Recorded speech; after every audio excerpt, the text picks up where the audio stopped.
Sitting in a Nashville prison, and there is mounting public pressure to free her. Today, in 2017, Cyntoia Brown would be classified a sex slave, a little child manipulated who didn't stand a chance against the men who used her. But that wasn't the case in 2004. Cyntoia Brown, abused. Are we ready to proceed? Physically, sexually, verbally. I've been in very dangerous situations. Abandoned by her parents. But somehow I just always seem to make it out alive. The Department of Corrections declined Fox 17 News' request to interview her.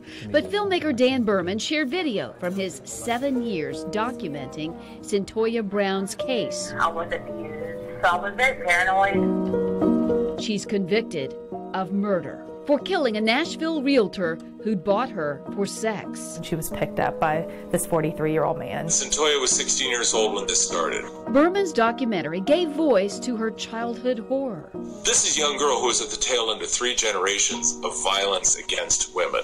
Her grandmother, her mother, her, all raped. She had no chance. There was always a gun pointed at me, head being choked, dragged. She did kill someone. She deeply regrets it, but she was a child who was being traumatized and exploited. She shot Mr. Allen because she was fearful of him, didn't she? Yes. He was a sharpshooter in the Army. If he does something to me, I'm sitting here thinking, what can I do? Further affecting impulse control, her mother testified drinking at least a fifth a day while pregnant. She was exposed to fetal alcohol spectrum disorder. Her brain was actually affected. There were brain scans that were done.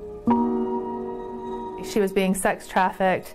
The pimp's name was Cutthroat. The only time that I would ever be considered for parole is after I served 51 calendar years. I would be 67 years old. A young girl today would not be in prison for life. It really does feel unjust. Birman's film on Cyntoia helped change Tennessee law for children like her in 2011. I like to believe that our film had enough oomph in it to help kind of jumpstart that conversation. Today, anyone 18 or younger can't even be charged with prostitution. No such thing as a child prostitute or a teen prostitute. We've had to have a cultural mind shift. If Brown's case were heard today, the court would treat her as a child human trafficking victim. Though Birman's not involved, there are now plenty who want her set free. There is a very dedicated group of people who are working on a clemency campaign. All we can really hope is that the governor and the parole board will really look at the unique factors of her case. Unique factors like the work she's done behind bars for years. I can create opportunities where I can actually help people. Here she is in graduation pictures from Lipscomb University for an associate's degree. She's now working on her bachelor's while working side by side with the courts and the juvenile justice system as an unpaid consultant, a friend of the system.